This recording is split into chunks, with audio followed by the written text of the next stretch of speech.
Euzu billahi mineşşeytanirracim. Bismillahirrahmanirrahim. 81. sure Tekvir. Mekke'de nazil bo'lgan 29 oyat. Nihayet şefqatlik, mehribon Allohning ismi bilan boshlayman.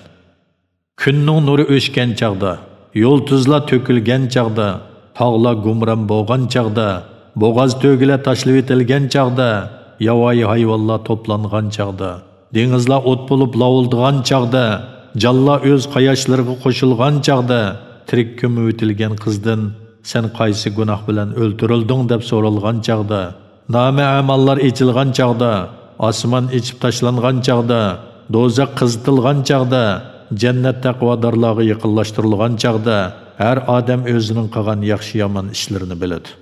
Kunduzi yoshiring'uchi yulduzlar bilan, patadigan vaqtda yoshirindigan yulduzlar bilan qasam qilaman.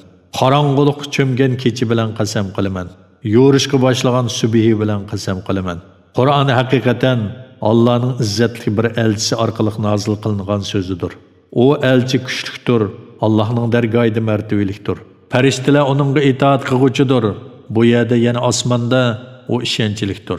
Sizlarning hamroyinglar yani Muhammad alayhissalom majnun emasdir. O yani Muhammad alayhissalom Jibrilni haqiqatan ro'shan ufqning sharqida ko'rdi. O yani Muhammad alayhissalom g'ayibni tabliq qilishda bexil emasdir. O yani Qur'on qo'llandı shaytonning so'zi emasdir. Qayerga borsalar, o yani Qur'on butun ahli jahonga nasihatdir.